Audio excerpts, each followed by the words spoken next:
Malam itu hujan turun deras, jalanan desa yang biasa lengang tiba-tiba dipenuhi suara raungan mesin truk tua yang dipaksa bekerja keras. Putra, seorang supir truk tanah, memegang erat setir dengan mata penuh kantuk. Jam sudah menunjukkan pukul 2 dini hari, tapi ia masih harus mengantarkan muatan tanah ke proyek milik bosnya, Pak Surya. Pekerjaan itu sebenarnya tak masuk akal, siapa yang butuh tanah sebanyak itu di malam hari? Namun Putra hanya pekerja, tidak bisa banyak bertanya. Sejak awal, ia sudah merasa ada yang aneh. Jalanan yang biasanya ramai dengan suara jangkrik dan anjing kampung mendadak sunyi. Hanya terdengar gesekan ban truk dengan lumpur. Sesekali lampu sorot truk menyorot pepohonan di pinggir jalan, dan Putra bisa melihat bayangan hitam melintas cepat, seperti seseorang yang berlari di antara pepohonan. Ia mencoba mengabaikan, mengira hanya bayangan ranting yang goyang diterpa angin. Namun bulu kuduknya mulai berdiri. Saat melewati tikungan tajam, tiba-tiba terdengar ketukan keras di pintu truk. Putra terperanjat, hampir saja banting setir. Saat menoleh, ia melihat sosok wanita berambut panjang berdiri di pinggir jalan, wajahnya pucat dan penuh lumpur.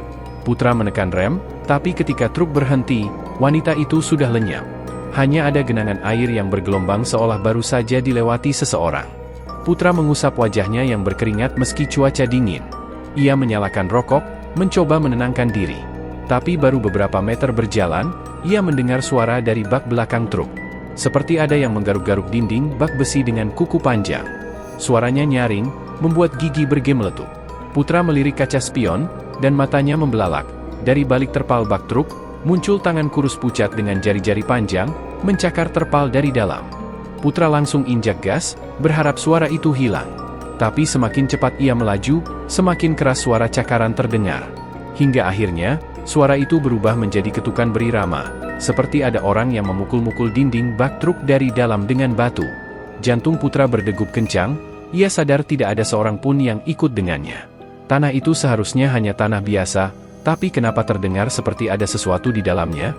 Sesampainya di proyek, area itu tampak sepi. Tidak ada pekerja, hanya ada lampu petromax yang redup di tengah lapangan luas. Pak Surya, bosnya, berdiri dengan jas hujan hitam, menunggu. Tatapan matanya tajam, seolah sedang menghitung sesuatu. "Turunkan tanahnya sekarang," katanya singkat. Putra menelan ludah, rasa takutnya makin menjadi. Ia membuka bak truk, dan saat tanah mulai tumpah, terdengar erangan lirih dari dalam gundukan itu, seperti suara manusia yang sekarat. Putra mundur, wajahnya pucat pasi. Ia berani bersumpah tadi mendengar suara, "Tolong," dari dalam tanah. Tapi Pak Surya hanya tersenyum tipis. "Jangan pedulikan suara itu. Itu, bagian dari perjanjian," katanya dengan suara berat. Putra menatap bosnya dengan bingung, tapi sebelum sempat bertanya, ia melihat sesuatu yang membuat darahnya membeku. Dari tanah yang baru diturunkan, muncul tangan-tangan kurus, mencoba keluar, lalu menghilang tertimbun kembali. Pak Surya mendekat, menepuk bahu Putra dengan senyum dingin. "Mulai malam ini, kamu bukan hanya supir truk. Kamu sudah menjadi bagian dari pekerjaanku." Mata Putra bergetar, tubuhnya lemas. Ia tak tahu maksud dari kata-kata itu. Namun malam itu, ia pulang dengan kepala penuh pertanyaan dan dada yang sesak. Ia tak sadar bahwa sejak ia menerima pekerjaan aneh itu, nyawanya sudah digadaikan dalam sebuah perjanjian gelap yang lebih mengerikan dari yang pernah ia bayangkan. Malam itu Putra tidak bisa tidur. Setiap kali ia memejamkan mata, ia mendengar kembali suara lirih yang meminta tolong dari dalam gundukan tanah. Wajah wanita pucat di pinggir jalan, tangan kurus dari balik terpal, semua itu terus menghantui pikirannya. Ia menyalakan rokok satu demi satu, duduk di beranda kontrakan sempitnya sambil menatap hujan yang belum reda sejak sore. Dalam hati ia mulai menyesali pekerjaannya, tapi uang yang ia terima terlalu besar untuk ditolak. Keesokan malam, Pak Surya kembali memanggilnya. "Ada pengiriman lagi," katanya singkat lewat telepon. Putra awalnya ragu, tapi entah kenapa tubuhnya terasa dipaksa patuh. Ia sampai di gudang tanah dekat hutan, tempat truknya sudah dipenuhi muatan. Tidak ada pekerja lain, hanya ada satu penjaga tua yang duduk menunduk, matanya kosong seperti boneka rusak. Putra sempat menyapa, tapi orang itu hanya menggumam dengan suara yang tidak jelas, lalu tertawa lirih tanpa alasan. Perjalanan kali ini terasa lebih berat. Jalanan berkabut, lampu truk berkedip-kedip seperti kehabisan listrik. Di dalam kabin, suhu mendadak dingin menusuk tulang. Dari kaca spion, Putra melihat sesuatu yang membuat tubuhnya membeku, Ada kepala manusia yang muncul dari dalam tanah di bak truk, matanya melotot, mulutnya berteriak tanpa suara. Kepala itu menatap lurus ke arahnya, lalu lenyap kembali di telan tanah. Putra hampir menghentikan truknya, tapi tiba-tiba terdengar suara Pak Surya di telinganya, padahal tidak ada telepon masuk. Suara itu berat, dalam, dan menakutkan, "Jangan berhenti. Mereka bagian dari jalan kita." Putra menoleh kanan-kiri, tidak ada siapa-siapa, hanya dirinya sendiri di kabin. Ia memukul setir, berusaha mengusir rasa takut, tapi suara itu kembali terdengar, kali ini bercampur dengan tawa lirih. Setibanya di lokasi proyek, suasana lebih aneh daripada malam sebelumnya. Ada lingkaran api kecil menyala di tanah lapang, di sekitarnya terlihat simbol-simbol aneh yang digoreskan dengan darah. Pak Surya berdiri di tengah lingkaran itu, wajahnya tampak lebih tua dari biasanya, keriputnya semakin jelas, dan matanya merah menyala. "Kamu datang tepat waktu," katanya sambil tersenyum dingin. Putra tercekat, keringat dingin bercucuran. Saat tanah diturunkan, dari gundukan itu muncul suara jeritan keras, lebih jelas dari sebelumnya. Kali ini Putra mendengar dengan gamblang, "Lepaskan kami!" Suara itu menggema ke seluruh area. Tanah bergetar hebat, seolah ada sesuatu yang ingin keluar. Putra melangkah mundur, hampir pingsan. Tapi Pak Surya tetap tenang, bahkan menepuk tangannya 3 kali. Seketika tanah itu terdiam, hanya tersisa aroma anyir darah yang menyengat. "Sekarang kamu tahu, Putra," kata Pak Surya dengan suara berat. "Tanah yang kau bawa bukan tanah biasa. Itu tanah kuburan pesugihan. Setiap kali kau mengangkutnya, kau sedang memindahkan roh yang terikat untukku. Mereka tumbal. Dan mulai sekarang, kau juga harus menyerahkan sesuatu." Putra terpaku, jantungnya berdetak kencang. Menyerahkan apa, Pak?" tanyanya dengan suara bergetar. Pak Surya tersenyum lebar, memperlihatkan gigi hitamnya. "Orang yang paling kamu sayangi." Putra langsung menolak. "Tidak, saya hanya supir. Saya tidak mau ikut-ikutan." Ia berlari menuju truk, mencoba kabur. Tapi tiba-tiba tanah di bawah kakinya terasa seperti lumpur hidup. Kakinya tenggelam, ditarik oleh tangan-tangan kurus yang muncul dari dalam tanah.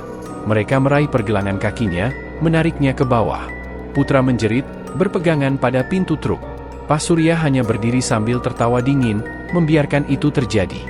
Dengan sekuat tenaga, Putra berhasil melepaskan diri, meraih pintu truk, lalu menyalakan mesin. Truk melaju kencang menembus kegelapan malam, meninggalkan Pak Surya dan tanah terkutuk itu.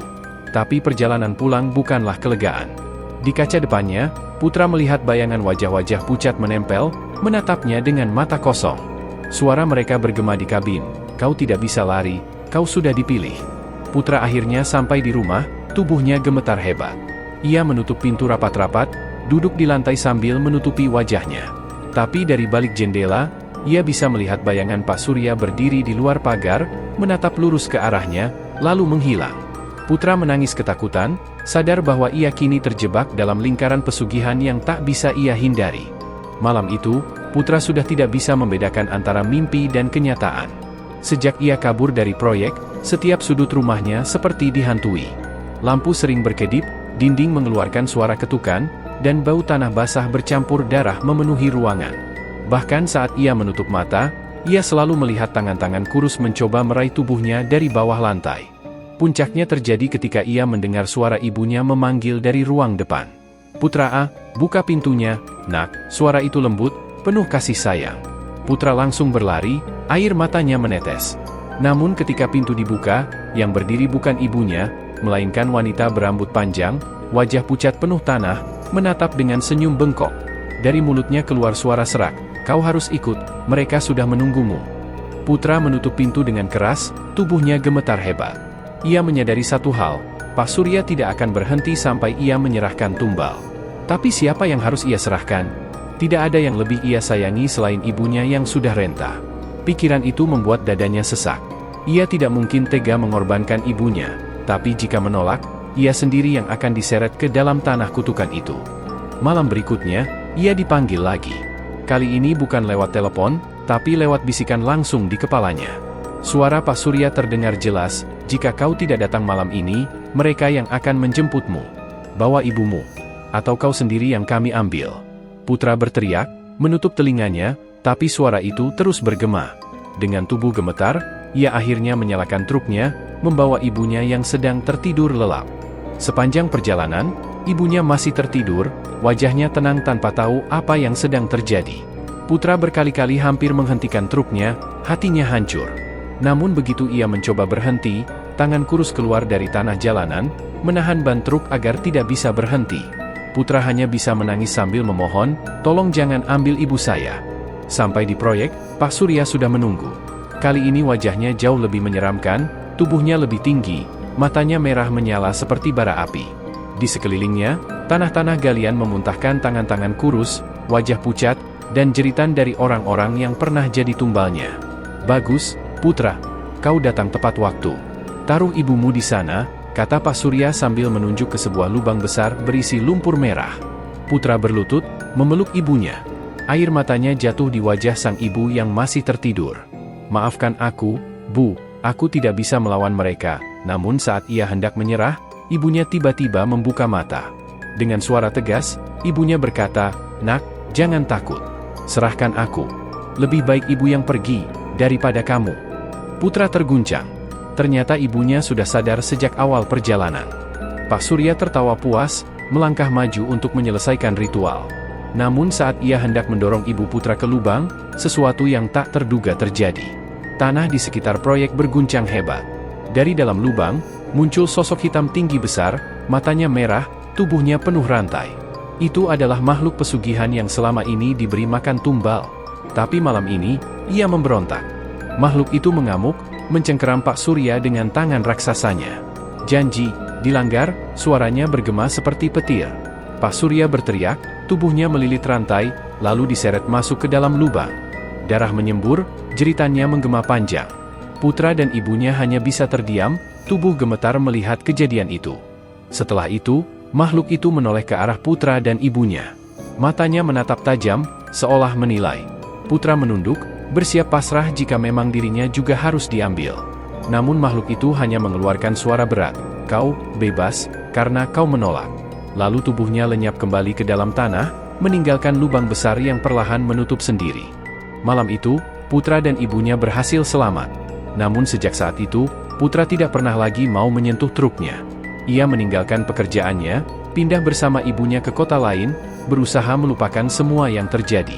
Tapi setiap kali hujan turun, ia masih sering mendengar suara ketukan dari kejauhan, suara dari tanah yang meminta tolong.